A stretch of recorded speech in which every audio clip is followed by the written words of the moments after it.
La manche qualificative des groupes C et F pour la classe X30 Senior. Michael Kuiper, le numéro 284, c'est un Néerlandais, pilote du Falcon Racing Team. Il partira en pole position devant Eli Goldstein, pilote officiel TB Kart depuis cette année et surtout triple champion de la Yamaha Series Benelux. Enki Calteron, troisième du championnat l'an dernier, troisième également sur cette grille de départ.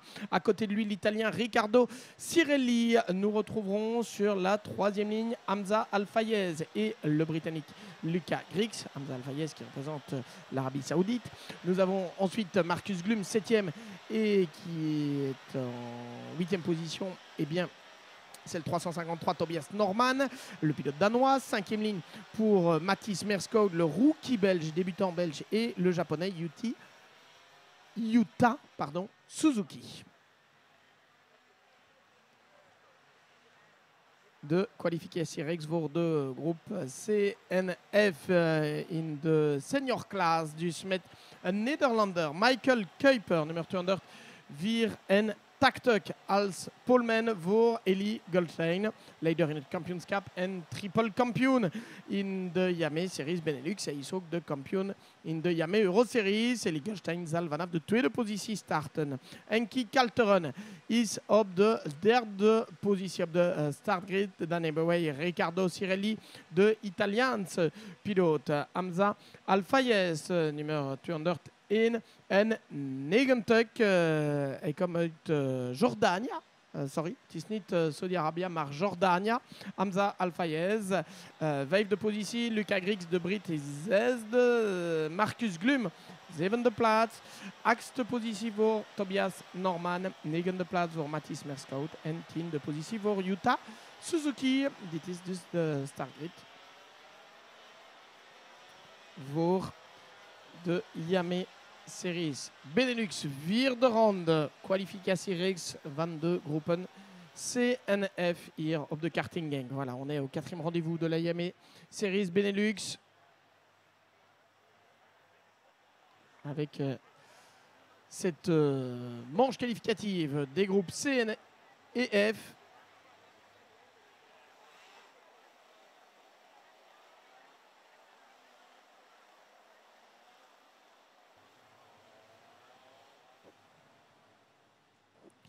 Et ce départ entre Michael Kuiper et Eli Goldstein qui seront donc sur la première ligne.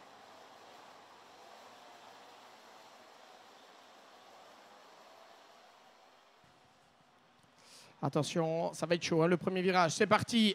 Allez, ça a touché un peu, je pense, dans les premiers postes, mais comme souvent, Michael Kuiper qui vient sur la ligne extérieure, il y a Eli Goldstein qui est là également. Ça ne passera pas pour tout le monde avec plusieurs pilotes qui se retrouvent dans le gazon du premier virage. Eli Goldstein qui a perdu beaucoup de place, il est au milieu du peloton, c'est Enki Calteron qui a pu en profiter. Oh là là là, c'est la guerre là-bas, véritablement. On a vu plusieurs pilotes qui étaient très larges dans le virage 2. Enki Calteron est leader pour le moment. Derrière, je me demande si ce n'est pas Hamza Al-Fayez qui à un moment s'est vraiment retrouvé totalement en travers dans le gazon. Début de course très compliqué. Enki Calteron qui est donc leader. On aurait, je crois, à vérifier, mais Riccardo Cirelli, l'Italien, qui serait en deuxième position. Et puis derrière, on attend d'aller filmer qui est. Voilà, Enki Calteron, Riccardo Cirelli, je pense que c'est ça. Et puis derrière, est-ce que ce ne serait pas Marcus Glum? Non, c'est pas Marcus Glum, pardon. C'est le numéro 301, c'est-à-dire Mathis Merskov, qui a pris un superbe départ. Mathis Merskov, qui était seulement 9e sur la grille et qui est 3e ici. La fin du premier tour. Alors, Michael Kuiper et Eli Goldstein sont les grands perdants de ce premier tour. Enki Calteron en tête. C'est Lucas Griggs, pardon. C'est Lucas Griggs, c'est pas Riccardo Cirelli qui est deuxième. Le numéro 252, Lucas Griggs, pilote du Pantano Racing Team d'ailleurs. Ce qui est le cas aussi de Riccardo Cirelli, d'où mon erreur. Et je vous présente mes plus plates excuses. Enki Calteron, donc Lucas Griggs. Mathis Merskov, superbe départ, il est en 3e position. Loritz Sachs qui est 4e pour le moment. 5e place pour Riccardo Cirelli. La 6e pour Michael Kuiper. La 7e pour Eli Goldstein. Donc Michael Kuiper et Eli Goldstein qui étaient en première ligne sont 6e et 7e. Ça va être plus compliqué que prévu pour ces deux-là. Moeilijke eerste rond voor de piloten. Die waren op de eerste startlijn. Eli Goldstein en Michael Kuiper. Michael Kuiper de Poleman is zesde. Eli Goldstein die was tweede op de startgrid. Is nu op de zevende plaats. En we hebben als leider de Nederlander Henkie Kalteren. De RSD Racing Team Rijder. Die heeft een voorsprong van meer dan 1 seconde op Luca Griggs. Tweede plaats voor Luca Griggs. Uitstekende start van Mathis Merskout. Nummer 301. Mathis Merskout. Die is op de derde plaats als beste rookie ook. Dan hebben wij Loris Sachs, Riccardo Cirelli. Eli Goldstein is nu op de zesde plaats en Michael Kuiper op de zevende positie. Eli Goldstein qui a pu prendre, on l'a à l'image d'ailleurs, la 6e place. Il est passé devant Michael Kuiper. Les deux pilotes partis depuis la première ligne. Michael Kuiper qui essaye de suivre les traces d'Eli Goldstein, qui connaît bien ce circuit de Genk, évidemment, sous tous ses aspects, y compris sur une piste mouillée. Ils ont devant eux Riccardo Cirelli, le numéro 207, le pilote italien, qui était en 4e position sur la grille de départ.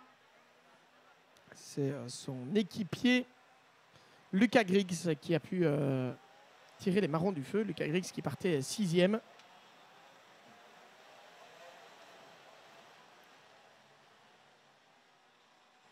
Et Mathis Merskout, surtout, vraiment, auteur d'un superbe envol. Henkie Kalteren creuse l'écart sur Luca Griggs. Mathis Merskout, toujours Loris Sachs, 4e. Riccardo Cirelli, 5e. Eli Goldstein, 6e. Il attaque Eli Goldstein. Et ça va passer d'ailleurs pour le Bruxellois. Non, parce qu'il s'est fait recroiser par Riccardo Cirelli. Nouvelle tentative. Et cette fois, c'est bon. Il aura dû s'y prendre à 2 fois. Mais il est passé Eli Goldstein pour revenir à la 5e position.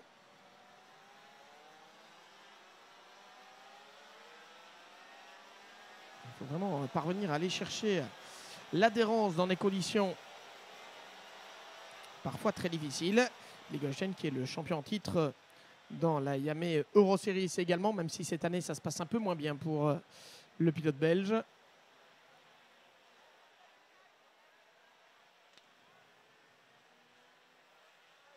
Alors, est-ce qu'il peut revenir Eli Goldstein sur Loris Sachs? C'est l'impression que ça donne en tout cas. Alors, on voit en tout cas du pilotage où on voit vraiment les pilotes placer le kart comme ils le font. Et ils le font d'ailleurs très très bien avec un freinage en appui, notamment au freinage à la cafétéria. Ou ici avec Henkie Kalteren par exemple. Henkie Kalteren devant Mathis Merskout, Luca Griggs, Loris Sachs et Michael Kuiper qui attaque à son tour et qui passe devant Riccardo Cirelli qui est repassé devant. On va voir le même scénario peut-être qu'avec Eli Goldstein. Non, cette fois il ne passe pas Michael Kuiper, il n'a pas pu prendre l'avantage sur Riccardo Cirelli qui résiste. Henkie Kalteren als leider met een voorsprong van 2 seconden op Mathis Merskout. De rookie die is nu voor Luca Griggs. Dus een verandering voor de tweede plaats. Oui, je ne sais pas si je vous l'avais dit, mais Mathis Merskout est passé à la 2e place devant Luca Griggs. On est sur les images avec la bagarre qui a lieu derrière et notamment cette bagarre entre Riccardo Cirelli, Michael Kuiper, Milan Marzak, Mirko Waters. Ils sont tous dans ce groupe-là. Ça bouscule, ça touche un peu d'ailleurs. Ouais, we zijn nu bezig op de scherm met het gevecht voor de zesde plaats tussen Riccardo Cirelli, nummer 206. Michael Kuiper heeft een positie verloren. Nu, en we hebben nog Henkie Kalteren als leider, maar pas op. Mathis Merskout is een beetje rapper dan Henkie Kalteren. 14,9 pour Henkie Kalteren, 14,6 pour Mathis Merskout. Il est en train de revenir. Mathis Merskout sur le leader Henkie Kalteren. Est-ce que ce sera suffisant? Il reste 3 minutes 30. Plus un tour dans cette course. On replonge au cœur du peloton avec Michael Kuiper notamment. On a également dans ce peloton Florent Dirda, le pilote de l'équipe Eurokarting que l'on aperçoit là, le numéro 203. On a le 280 qui est Bart Ploug aussi, pilote de l'équipe TD Kart. Et Michael Kuiper attaqué et écarté même par Mirko Waters ou Milan Marzak. Est-ce que c'était Milan Marzak ou Mirko Waters qui est là devant? On est un peu plus loin dans le classement. Non, c'était bien Mirko Waters qui vient d'attaquer. Oui, le 241. Pilote de l'équipe EGP. Thierry Delray est passé également. Et Florent Dirda passe aussi devant Michael Kuiper. Difficile pour le poleman Michael Kuiper. Oh, et un tête à queue avec Florent Dirda et Michael Kuiper qui se sont touchés. Il y en a qui vont en profiter pour passer devant. C'est le cas notamment de Tobias Norman.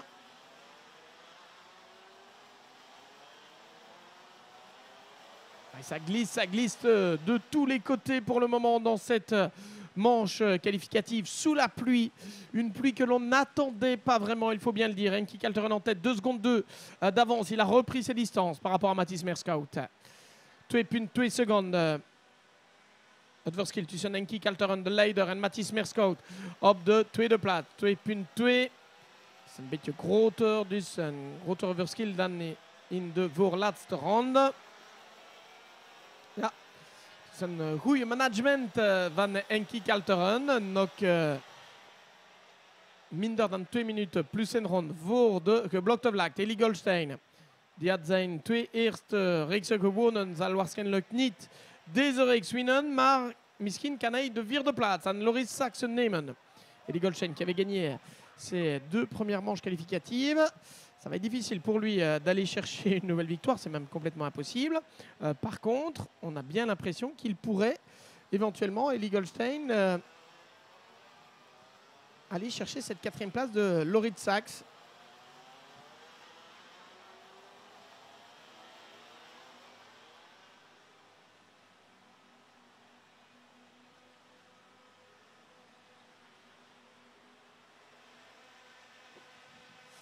C'est pas encore passé pour le Bruxellois qui va devoir trouver l'ouverture par rapport au Danois. On a des trajectoires un peu différentes dans cet enchaînement du virage 2, 3, le retour vers l'Europalan et l'épingle de l'Europalan. Et attention que Lucas Grix est un peu moins rapide aussi que ses poursuivants. Il ne faut pas faire de choses stupides pour le moment. Éviter toute erreur éliminatoire, en tout cas une erreur qui pourrait faire prendre beaucoup de points pour les candidats à la victoire. C'est d'abord ce qu'il faut faire. Et on peut parler de limiter les dégâts aussi d'une certaine manière. Il y va là à l'intérieur, une touchette entre Eli Goldstein, voilà, qui est passé devant Loris Sax. Qui dit à Loris Sax réfléchit un peu, mais il était à l'intérieur et c'est vrai que le Danois a un peu fermé. Bon, ils se sont touchés en tout cas ces deux-là. On n'attribuera pas la faute à qui que ce soit, mais Eli Goldstein est passé en 4e position. Alors est-ce qu'il peut aller chercher Lucas Grix? Je pense que ça va être juste. Est-ce qu'on est dans le dernier tour? Oui, top. Dernier tour maintenant. Laatste ronde nu. Henki Kalteren komt nu in de laatste ronde. Mathis Merskout op de 2e plaats. Dan hebben wij Lucas Grix en Eli Goldstein voor de 3e positie. Loris Sax is nu op de 5e plaats. Nummer 283. Bart Ploek heeft nu de 6e positie genomen aan zijn tegenstanders. En het is echt moeilijk voor Michael Kuiper, de poleman. Die probeert om in de top 10 te blijven, maar hij is nu acteur Yuta Suzuki, de Japanese piloot, heeft nu de 10e plaats genomen. Yuta Suzuki, nummer 242, is 10e. Michael Kuiper op de 11e plaats en Florent Dirda is 12e. On va voir la victoire d'Henki Kalteren. 2 secondes 4 devant Mathis Merskout. Lors du dernier passage, il peut dérouler Henki Kalteren. Aller gentiment chercher cette victoire. Mathis Merskout à la 2e position. Superbe manche, vraiment, de Mathis Merskout. Dans ces conditions difficiles, le rookie belge qui va donc prendre la 2e place. Pilote de l'équipe VDK Racing. Lucas Grix est à la 3e position. Il a résisté au retour d'Eli Goldstein qui a signé son meilleur chrono personnel dans le dernier tour, qui avait repris une demi-seconde, mais c'était un peu court pour aller chercher la 3e place de Lucas Grix. Eli Goldstein est donc 4e. Loris Sax, le Danois, 5e. Bart Ploek, 6e. 7e, Milan Marzak. 8e, Riccardo Cirelli. 9e, Mirko Waters. 10e, finalement, Michael Kuiper, qui a pu reprendre le dessus sur Yuta Suzuki. En dus in de top 10. Een overwinning voor Henki Kalteren, de Nederlandse piloot. Ik zal ook de uitslagen van Henki Kalteren van gisteren een beetje kijken. Enki Calteron die hat al zijn eerste reeks gewonnen. Tweede in zijn tweede reeks. En opnieuw een overwinning voor Enki Calteron in deze derde reeks. Dat betekent voor Enki Calteron 2 overwinningen en een tweede plaats. Echt un mooie parcours tot nu toe pour Enki Calteron. Enki Calteron qui remporte sa 2e victoire de manche. Et dans l'autre manche, il avait terminé 2e. Ah, c'est l'un des plus beaux parcours, assurément, pour Enki Calteron, qui, dans le classement intermédiaire, aura un rôle à jouer s'il n'y a pas de malchance, évidemment. Enki Calteron, vainqueur devant Mathis Merscout. Superbe course, on l'a dit, de Mathis. Lucas Griggs est à la 3e position. Eli Goldstein est 4e. Loritz Sachs, 5e. Et puis les autres, Bart Plouk, Milan Marzak, Ricardo Cirelli, Mirko Waters et Michael Kuiper qui finalement est donc dans le top 10. Ah, ce fut une course animée et difficile pour les pilotes des groupes C et F. 35 pilotes étaient au départ. Het was een moeilijke wedstrijd, maar een mooie overwinning van Enki Calteron die een uitstekende zaak doet en maakt in de voorlopige klassement. Nog 1 kwalifiereeks voor de lunchbreak en opnieuw voor de klas XR Truck Senior met de groepen BND binnen enkele minuten.